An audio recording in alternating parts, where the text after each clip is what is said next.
সকল শিক্ষার্থীকে math educator চ্যানেলে স্বাগত জানাই। আশা করি তোমরা প্রত্যেকেই ভালো আছো। আমরা পূর্ববর্তী ভিডিওতে WBT টেস্ট পেপারের মডেল কোশ্চেন পেপার 1 থেকে 7-এর পাটিগণিতের অংশগুলো আলোচনা করেছি। আজকের ভিডিওতে মডেল কোশ্চেন পেপার 8, 9 ও 10-এর পাটিগণিতের প্রশ্নগুলি আলোচনা করব। যারা আগের ভিডিওগুলি দেখোনি তারা আমার চ্যানেলে গিয়ে প্লেলিস্টে আছে, সেই প্লেলিস্ট থেকে ভিডিওগুলি দেখে নেবে। যারা এই চ্যানেলকে সাবস্ক্রাইব করেছো তাদেরকে অসংখ্য ধন্যবাদ। যারা এখনও চ্যানেলটিকে সাবস্ক্রাইব করেনি তারা অবশ্যই চ্যানেলটিকে সাবস্ক্রাইব করো এবং পাশে থাকা বেল আইকনটি ক্লিক করে নোটিফিকেশন মোডটি হলে সেভ করে দাও, যাতে ভিডিও আপলোড করার সঙ্গে সঙ্গে নোটিফিকেশানটি তোমার কাছে পৌঁছে যায়। তোমরা ভিডিওটা স্কিপ করে করে দেখবে না। যদি স্কিপ করে করে ভিডিওটি দেখো তাহলে সব জিনিস কিন্তু বুঝতে পারবে না।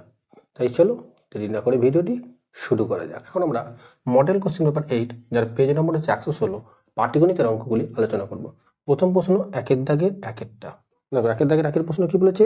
এ ও বি এর একটি অংশীদারি ব্যবসার মোট লাভ 1500 টাকা, এ এর মূলধন 6000 টাকা এবং লাভ 900 টাকা হলে বি এর মূলধন কত টাকা? দেখো, এখানে এ এর মূলধন বলে দেওয়া আছে কত? এ এর মূলধন বলে দেওয়া আছে তোমার 6000 টাকা। আমরা ধরে নিচ্ছি বি এর মূলধন হচ্ছে x টাকা। এখানে মোট লাভ তোমার বলা আছে 1500 টাকা। তোমার এখানে এ এর লাভ বলা আছে, এ এর লাভ বলে দিয়েছে তোমার 900 টাকা। তাহলে এখান থেকে আমরা বি এর লাভটা বের করবো কত না, 1500 থেকে 900 বাদ দিলে কত আসছে? 600 টাকা। যেহেতু কোনো শর্ত উল্লেখ করা নেই তাহলে মূলধন অনুপাত এবং লভ্যাংশ অনুপাত কী হবে না, সমান হবে। তাহলে এখান থেকে আমরা বলতে পারি 6000 অনুপাত চিহ্ন এক্স, অর্থাৎ এর মূলধন বি এর মূলধনের অনুপাত। এর লাভ হচ্ছে তোমার 900 টাকা এবং বি এর লাভ কত? 600 টাকা। এই দুটো কী হবে? সমান হবে। তাহলে অনুপাতকে যদি আমরা ভগ্নাংশ আকারে লিখে নিই তাহলে এটা সমান লিখতে পারি 900/600। একটু কাটাকাটি করে ছোটো করে নিই, 0 0 0 0 কেটে দিই। তাহলে 3 2 এ 6, 3 3 এ 9। এটা 3 দিয়ে কাটাকাটি করলে আসছে কত? 2000। কোণাকুণি গুণ করলে x সমান আসছে 2 দিয়ে 4, অর্থাৎ 4000। অর্থাৎ এর মূলধন হচ্ছে তোমার 4000 টাকা, যেটা তোমার আছে অপশান বি এর মধ্যে। আমরা 2 এর দাগের একের অঙ্কটা করবো। দেখো, 2 এর দাগের একের অঙ্কটা কি বলেছে? 10,000 টাকা 2 বছরের সমান চক্রবৃদ্ধি 12,100 টাকা হলে বার্ষিক সুদের হার কত ছিল? দেখো, তোমার এখানে পি অর্থাৎ আসলটা বলে দেওয়া আছে কত না, 10,000 টাকা। বার্ষিক সুদের হার আর যেটা তোমাকে বের করতে হবে, এখানে সময় এনটা তোমার বলে দেওয়া আছে কত না, 2 বছর। সমূল চক্রবৃদ্ধি যেটাকে তোমরা এ দিয়ে সূচিত করো সেটা বলে দেওয়া আছে কত? 12,100 টাকা। এবার আমরা সূত্র কি জানি সমূল চক্রবৃদ্ধির? না, সমূল চক্রবৃদ্ধির সূত্র হচ্ছে P into 1 plus R by 100 whole to the power N, এটা সমান এ। এটা আমরা সমূল চক্রবৃদ্ধি সূত্র জানি। এখান থেকে তুমি মানগুলো যদি বসিয়ে নাও, অর্থাৎ এটা হচ্ছে তোমার 10,000, 1 প্লাস 8 তোমাকে বের করতে হবে বাই 100 হোল স্কোয়ার, এটা সমান সমান 12,100। তাহলে এখান থেকে ব্র্যাকেটে যেটা আছে সেটা আমরা লিখে নিলাম 1 plus R by 100 whole square, এটা সমান আসছে 12,100/10,000। এই দুটো শূন্য কেটে দিলাম। 121 হচ্ছে 11 স্কোয়ার এবং 100 হচ্ছে 10 স্কোয়ার। এটা আমরা লিখতে পারি 11/10 তার স্কোয়ার। এবার লক্ষ্য করে দেখো, এর ঘাতগুলো সমান, তাহলে এখানে নিধানগুলো আমরা সমান বলতে পারি। তাহলে এখান থেকে আমরা লিখতে পারি 1 প্লাস আর বাই 100, এটা সমান হচ্ছে 11/10। তাহলে এখান থেকে আর বাই 100 এটা সমান আমরা লিখতে পারি 11/10 - 1। এখানে 10 লসগু করে নিলে 11 - 10 সমান সমান 1/10। তাহলে এই শূন্য আর এই শূন্য তুমি কেটে দাও, তাহলে এখান থেকে আর সমান কত বেরোলো না, 10%। এটা তোমার বার্ষিক সুদের হার।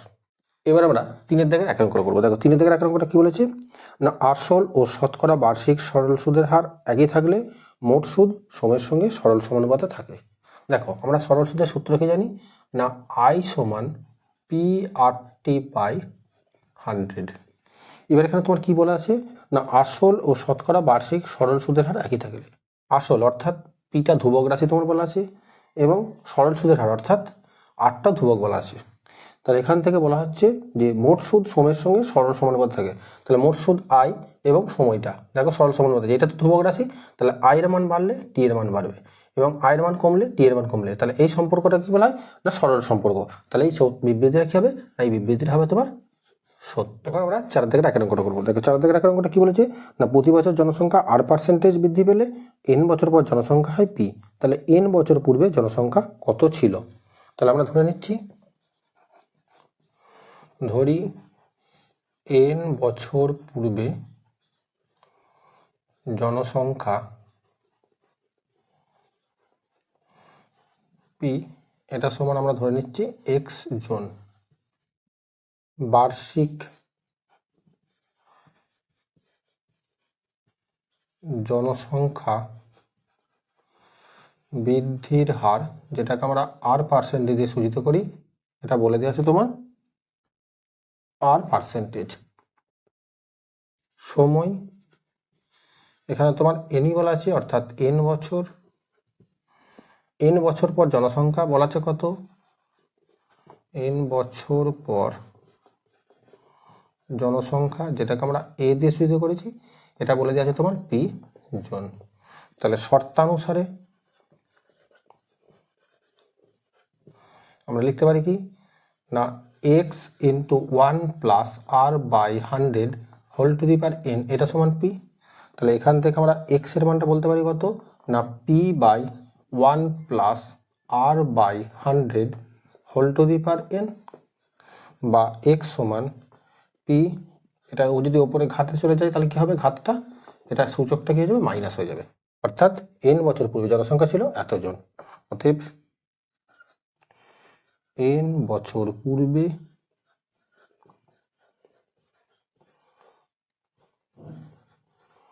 জনসংখ্যা ছিল p1 plus R/100 whole to the power minus n এত জন। এটা তোমার উত্তর।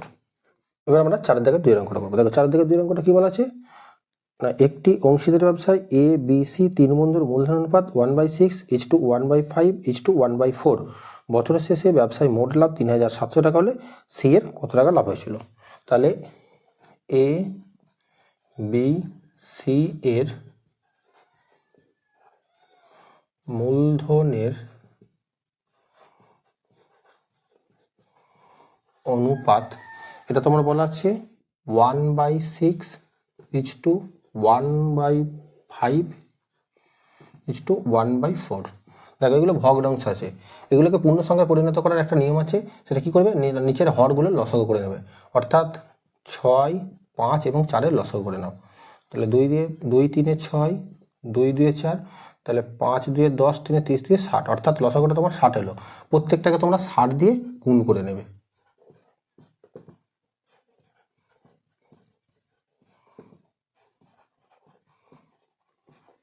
এবার এটা কাটাকাটি করলে কত আসছে, 6 10 60, 5 12 60, 4 15 60। তাহলে এটা পূর্ণ সংখ্যা চলে এলো, অর্থাৎ 10:12:15। এবার লক্ষ্য করে দেখো তোমার এখানে সি এর মূলধনের আনুপাতিক ভাগারটা শুধু বের করতে হবে, কারণ সি এর লাভটা তোমাকে বের করতে বলেছে। তাহলে আমরা কি করবো, সি এর মূলধনের আনুপাতিক ভাগ হার, এটা কত না 15/3 থেকে যোগ করে আসছে তোমার 37। মোট লাভ, এটা তোমার বলা আছে 3700 টাকা। তাহলে এখান থেকে আমরা সি এর লাভ বের করতে পারি। অতএব সি এর লাভ সমান 3700 ইন্টু 15/37। 37 দিয়ে কাটাকাটি করলে এটা আসছে তোমার 100, 15কে 100 দিয়ে গুণ করলে আসছে তোমার এত 1500 টাকা। এটা তোমার উত্তর। এবার আমরা মডেল কোশ্চেন পেপার 9 যার পেজ নম্বর হচ্ছে 119 পাটিগণিতের অঙ্কগুলো আলোচনা করবো। দেখো প্রথম প্রশ্ন 1 দাগের 1টা, বার্ষিক 8% সরল সুদে কোনো আসল সুদে মূলে কত সময় 3 গুণ হবে তোমাকে বের করতে হবে। দেখো আমরা ধরে নিচ্ছি আসল 100 টাকা, সুদে মূলে কত টাকা হচ্ছে না 3 গুণ হচ্ছে। তাহলে এটা 3 দিয়ে গুণ করলে কত পাচ্ছ তুমি না 300 টাকা। তাহলে 100 টাকা হলো তোমার কত 300 টাকা। তাহলে এখান থেকে তুমি সুদটা বের করে নাও, অর্থাৎ 300 থেকে 100 বাদ দিলে কত পাচ্ছ না 200 টাকা। এবার বার্ষিক সুদের হার কত বলেছে 8%, তাই তুমি কি করবে এটাকে 8 দিয়ে ভাগ করে নাও। তাহলে 8 দিয়ে এটা কাটাকাটি করলে কত আসছে না 8 25 200 অর্থাৎ 25 বছর, যেটা তোমার আছে অপশান এর মধ্যে। এবার আসি 2 দাগের 1 প্রশ্নটা। দেখো 2 দাগের 1 প্রশ্নটা কি বলেছে, বার্ষিক x% সরল সুদের হারে কোনো মূলধনের x বছরের সুদ x টাকা হলে মূলধনের পরিমাণ তোমাকে নির্ণয় করতে হবে। তাহলে এখানে তোমার আসল অর্থাৎ পিটা তোমাকে নির্ণয় করতে হবে, বার্ষিক সুদের হার এটা বলে দেওয়া আছে তোমার x%, সময় টিটা বলা আছে x বছর, মোট সুদ আই এটা বলে দেওয়া আছে তোমার x টাকা। এবার সরল সুদের সূত্র তোমার নিশ্চয়ই জানো, আই সমান PRT/100। তাহলে এই মানটা বসিয়ে দাও, এক্স পিটা তুমি বের করবে 8টা এক্স টিটা এক্স বাই 100, উভয় পক্ষ থেকে একটা এক্স কেটে দাও, তাহলে কোনাকুনি গুণ করলে পি এক্স সমান হচ্ছে 100। তাহলে এখান থেকে পি সমান কত লিখতে পারো 100/x, এত টাকা, এটা তোমার মূলধন। এবার আসি 3 দাগের 1 অঙ্কটা। দেখো 3 দাগের 1 অঙ্কটা কি বলেছে না, নির্দিষ্ট পরিমাণ টাকার বার্ষিক নির্দিষ্ট শতকরা হার সুদে নির্দিষ্ট সময়ের জন্য চক্রবৃদ্ধি সুদ সরল সুদের থেকে সর্বদা বেশি হবে। এই বিবৃতিটা কি হবে না, এই বিবৃতিটা সর্বদা সত্য হবে, কারণ চক্রবৃদ্ধি সুদ সর্বদা কিন্তু বেশি হয়, সরল সুদের থেকে চক্রবৃদ্ধি সুদ সবসময় বেশি হয়। তবে তোমরা মনে রাখবে 1 বছরের ক্ষেত্রে সরল সুদে যা হয় চক্রবৃদ্ধি সুদও কিন্তু একই হয়। এবার আমরা 4 দাগের 1 অঙ্কটা করবো। দেখো 4 দাগের 1 অঙ্কটা কি বলেছে না, বার্ষিক 5% চক্রবৃদ্ধি সুদ হারে কত টাকা 2 বছরের চক্রবৃদ্ধি সুদ 246 টাকা হবে। তাহলে এখানে তোমার আসল আমরা জানি না, ধরে নিচ্ছি, তাহলে ধরি আসল ব্র্যাকেটে পি এটা সমান আমরা এক্স টাকা ধরে নিলাম, বার্ষিক চক্রবৃদ্ধি সুদের হার আর পার্সেন্টেজটা বলে দেওয়া আছে তোমার কত না 5% বলে দেওয়া আছে, সময় এন এটা তোমার বলে দেওয়া আছে কত না 2 বছর, চক্রবৃদ্ধি সুদ যেটাকে আমরা সিআই দিয়ে সুবিধা করি কম্পাউন্ড ইন্টারেস্ট, সেটা তোমার বলে দেওয়া আছে 246 টাকা। তাহলে এখান থেকে শর্তানুসারে আমরা কি লিখতে পারি, পি ইন্টু 1+r/100, এটা হলো সময় চক্রবৃদ্ধি। এখান থেকে তুমি আসল অর্থাৎ পিটা বাদ দিলে সেটা পাচ্ছ কি না কম্পাউন্ড ইন্টারেস্ট। এবার এখানে মানগুলো তুমি যদি বসিয়ে দাও, পি এর জায়গায় তুমি এক্স বসাও, 1+r মানে তোমার 5/100, এটা হচ্ছে এন এর মান 2 হোল স্কোয়ার মাইনাস এক্স, তোমার এটা সমান কত না 246। এটা যদি কাটাকাটি করে ছোট করে নাও, 5 × 100, তাহলে এক্স এটা 20 লসাগু করে নাও, তাহলে 20 × 20 + 1 তার হোল স্কোয়ার মাইনাস এক্স সমান সমান 246। তাহলে 20 আর 1 যোগ করলে কত আসছে তোমার 21/20 তার হোল স্কোয়ার মাইনাস এক্স সমান সমান 246। আচ্ছা 21 স্কোয়ার করলে আসে 441x বাই 20 স্কোয়ার হচ্ছে তোমার 400 মাইনাস এক্স সমান সমান 246। এটা যদি আমরা লসাগু করি 400, তাহলে এটা আসছে তোমার 441x মাইনাস 400x সমান সমান 246। তাহলে এখান থেকে আমরা লিখতে পারি 41x সমান 246 ইন্টু 400। তাহলে এখান থেকে x সমান আমরা লিখতে পারি 246 ইন্টু 400/41। এটা 41 দিয়ে কাটাকাটি করলে এটা আসছে তোমার 6, তাহলে 6 × 4 = 24, 24-এর পাশে 2 শূন্য অর্থাৎ 2400 টাকা। তাহলে এখান থেকে আমরা বলতে পারি আসল সমান সমান 2400 টাকা, এটা তোমার উত্তর। আমরা 4 দাগে 2 অঙ্ক করবো। দেখো 4 দাগে 2 অঙ্কটা কি বলেছে, এ এবং বি যথাক্রমে 15,000 টাকা ও 45,000 টাকা থেকে ব্যবসা শুরু করলো। 6 মাস পরে বি লভ্যাংশ হিসেবে 3,030 টাকা পেল, মোট লভ্যাংশের পরিমাণ কত?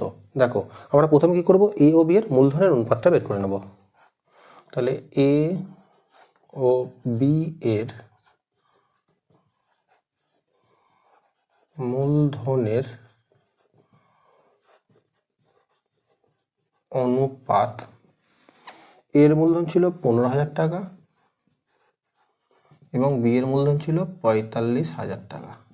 দেখো প্রথমে যদি আমরা 3টে করে শূন্য বাদ দিয়ে দিই তাহলে 15 অনুপাত চিহ্ন 45, 15 একে 15, 15 3 45। এবার আমরা কি করব না বি এর মূলধনের আনুপাতিক ভাগাড় বের করব। বি এর মূলধনের আনুপাতিক ভাগাড় সমান কত না 3/4। বি এর মূলধন 3 আর মোট সমষ্টিটা কি লিখতে হয় তরাই লিখতে হয়, তাহলে 3/4। এবার এখানে আমরা ধরে নিচ্ছি মোট লাভ, ধরি মোট লাভ এটা সমান সমান x টাকা আমরা ধরে নিলাম। তাহলে শর্তানুসারে আমরা কি বলতে পারি, মোট লাভ ছিল x টাকা, বি পাচ্ছে কত তার 3/4 অংশ, এটা সমান বলে দেওয়া আছে তোমার কত 3030, অর্থাৎ 3030। তাহলে এখান থেকে আমরা লিখতে পারি 3x সমান হচ্ছে 3030 ইন্টু 4, তাহলে x সমান আসছে 3030 ইন্টু 4/3। এটা 3 দিয়ে কাটাকাটি করলে কত আসছে 1010, এটা গুণ করলে আসছে 4040, অর্থাৎ 4040 টাকা। তাহলে অতএব ব্যবসায় মোট লাভ এটা সমান হচ্ছে 4040, অর্থাৎ 4040 টাকা। এটা তোমার উত্তর। এবার আমরা মডেল কোশ্চেন পেপার 10 যার পেজ নম্বর হচ্ছে 121 পাটিগণিতের অঙ্কগুলো আলোচনা করবো, যার দাগ নম্বর হচ্ছে 1 দাগের 1টা। প্রথম প্রশ্ন, বার্ষিক সরল সুদের হার 4% থেকে 4.12% হয়, কোনো ব্যক্তির আয় 100 টাকা বাড়লো, ওই ব্যক্তির মূলধন কত? দেখো আমরা সরল সুদের সূত্র জানি কি আই সমান PRT/100, আমরা ধরে নিচ্ছি আসল পি টাকা, সুদের হার দ্বিতীয় ক্ষেত্রে বেশি, তাই 4.12 টাকা ভাঙলে কত হচ্ছে 9/2, সময়টা বার্ষিক বলেছে তোমার, বার্ষিক সুদ হলে 1 বছর হবে এখানে, ইন্টু এখানে তলায় 100। দ্বিতীয় ক্ষেত্রে সুদের হারটা কত বলেছে 4%/100, এটা সমান সুদের পরিমাণটা কত বলেছে 100 টাকা।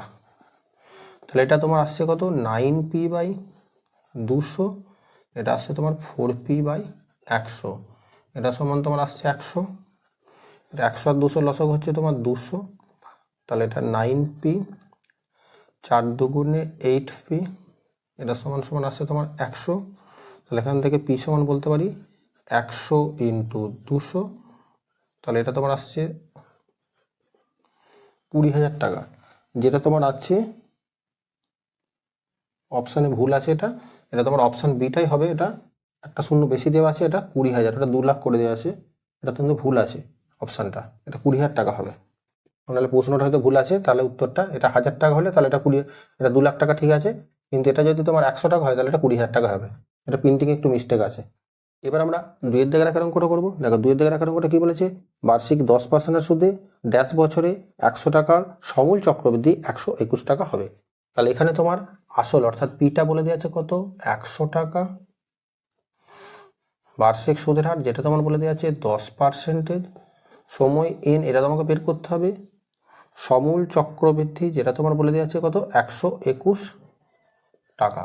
তাহলে সমূল চক্রবৃদ্ধির সূত্র আমরা কি জানি না p into 1 plus r/100 whole to the power n, এটা সমানে এবার এখান থেকে তুমি যদি মানগুলো বসিয়ে দাও, p এর জায়গায় 100, 1 প্লাস r এর জায়গায় 10/100 whole to the power n, এটা সমান লিখতে পারি 121, এই 0 0 কেটে দাও, তাহলে এটা যদি 10 লসাগু করো 10 একে 10 plus 1 whole to the power n, এটা সমান 121/100, এটাকে আমরা লিখতে পারি 11/10 whole to the power n, 121 হচ্ছে 11 স্কোয়ার এবং 100 হচ্ছে তোমার 10 স্কোয়ার, অর্থাৎ এটাকে আমরা লিখতে পারি 11/10 তার হোল স্কোয়ার। এবার লক্ষ্য করে দেখো নিধানগুলো সমান, তাহলে উপরের ঘাতগুলো কি হবে সমান হবে, অর্থাৎ n এর মান কত বেরোলো 2 বছর, অর্থাৎ 2 বছরে সমূল চক্রবৃদ্ধি তোমার 121 টাকা হবে। এবার আসি আমরা 3 দাগের 1 অঙ্কটা। দেখো 3 দাগের 1 অঙ্কটা কি বলেছে, ব্যবসায় মূলধন একই থাকলে যত সময় বাড়বে লভ্যাংশের পরিমাণ ততটা বাড়বে, এই বিবৃতিটা সত্য না মিথ্যা তোমাকে যাচাই করতে হবে। দেখো যখন মূলধন যেহেতু তোমার বলে দিয়েছে ব্যবসায় মূলধন একই থাকছে, তাহলে সময় বাড়লে লভ্যাংশটা কী হবে বেশি পরিমাণ হবে, সময় কমলে লভ্যাংশটা কী হবে কমবে, অর্থাৎ এই বিবৃতিটা কী হবে না এই বিবৃতিটা তোমার সত্য হবে। এবার আমরা 4 দাগের 1 অঙ্কটা করবো। দেখো 4 দাগের 1 অঙ্কটা কি বলেছে না বার্ষিক 15% চক্রবৃদ্ধি সুদের হারে 24,000 টাকার 2.13 বছরের চক্রবৃদ্ধি সুদ নির্ণয় করতে বলেছে। তাহলে এখানে তোমার আসল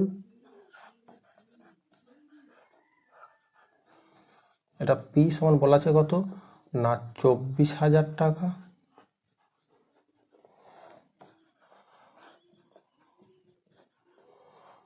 বার্ষিক চক্রবৃদ্ধি সুদের হার, এটা R% তোমার বলে দেওয়া আছে 15%, সময় n, এটা তোমার বলা আছে 2.13 বছর। তাহলে এখান থেকে আমরা লিখতে পারি 2.13 বছরের চক্রবৃদ্ধি সুদ। সূত্রটা কি ছিল? P into 1 plus R/100 whole to the power n minus P.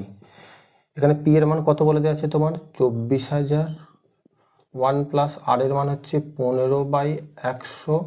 এখানে সময়টা লক্ষ্য করে দেখো, 2.13 বছর আছে, যেহেতু দুইটা তোমার পূর্ণ সংখ্যা তাই তোমার কি করে পূর্ণ সংখ্যাটা প্রথমে এখানে লিখে নেবে।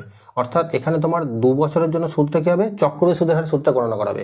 এবং 1/3 যে বছর, অর্থাৎ যেহেতু বার্ষিক চক্রবৃদ্ধি সুদ বলা আছে তাই 1/3 বছরটা কিন্তু সুদটা গণনা হবে সরল সুদের হারে। তাহলে এটা হচ্ছে তোমার 2 বছরের শেষে সমূল চক্রবৃদ্ধি। এবার এই যে আসলটা তোমার পাচ্ছ, এই যে 2 বছর পরে যেটা আসল হচ্ছে অর্থাৎ সমূল চক্রবৃদ্ধিটা, সেটা আসলে পরিবর্তিত হচ্ছে সরল সুদের ক্ষেত্রে। তাহলে এক্ষেত্রে তোমার লিখতে পারো 24,000 1 প্লাস 15/100 তার স্কোয়ার ইন্টু সুদের হারটা কত ছিল তোমার? সুদের হারটা ছিল 15%, সময়টা ছিল তোমার 1/3 বছর ইন্টু 100 মাইনাস 24,000।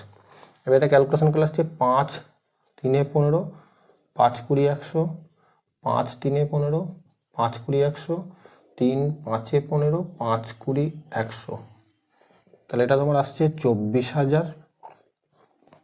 এটা যদি 20 লসাগু করা হয়, 20 প্লাস 3 তার হোল স্কোয়ার প্লাস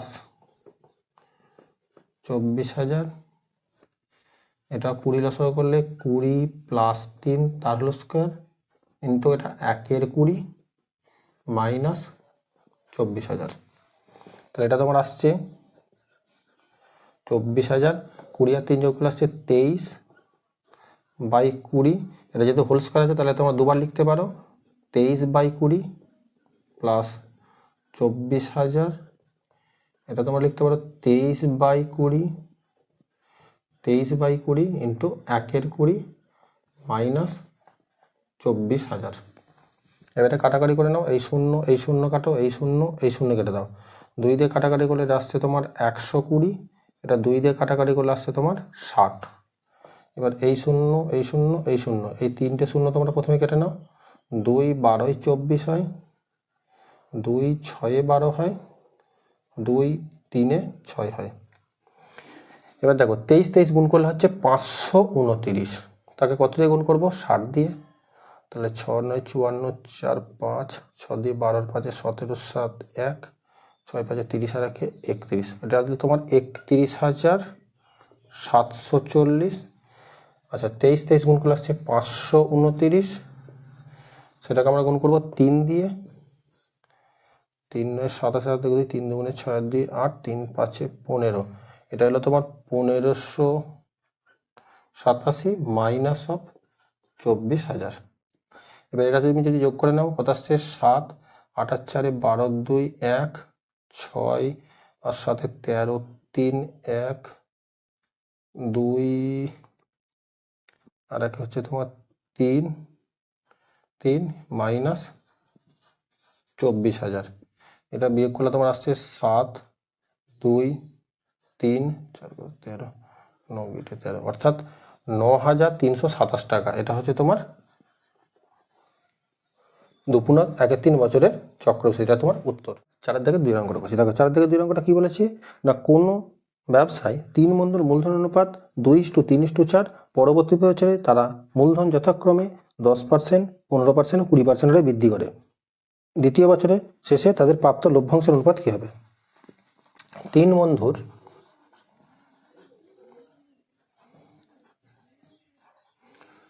মূলধনের অনুপাত বলা আছে কত? 2:3:4, 2:3:4। তাহলে আমরা ধরে নিচ্ছি, ধরি 3 বন্ধুর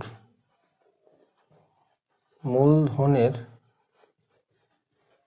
পরিমাণটা আমরা ধরে নিচ্ছি, সেটা কত লিখছি না 2x 3x 4x টাকা ধরে নিলাম, যেখানে এক্সটা হচ্ছে একটা অনুপাত ধ্রুবক। এবার প্রথম বন্ধুর মূলধন 10% হারে বৃদ্ধি পাচ্ছে, তাহলে পরের বছর এ এর মূলধন হবে কত হবে না, যে মূলধনটা ছিল তার সঙ্গে মূলধনটা কি বলেছে না 10% হারে বৃদ্ধি পাবে, অর্থাৎ 10% মানে 10-এর 100, এই 0 0 কেটে দাও।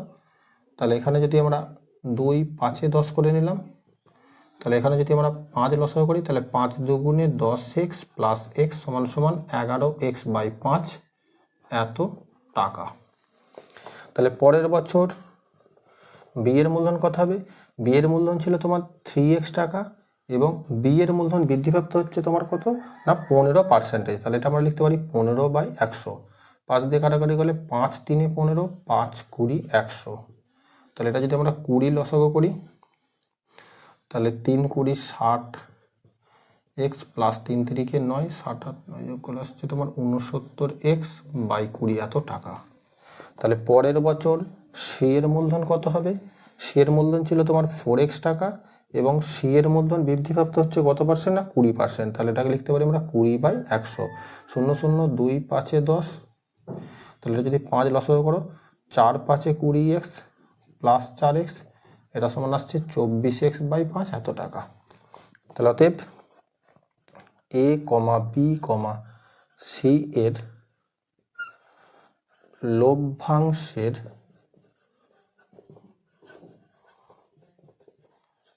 অনুপাত কত হবে, মূলধন অনুপাত মানে লভ্যাংশের অনুপাত, সেটা কত হবে না এর ছিল তোমার 11x/5 টাকা, বি এর ছিল কত 69x/20 টাকা, সি এর ছিল 24x/5 টাকা।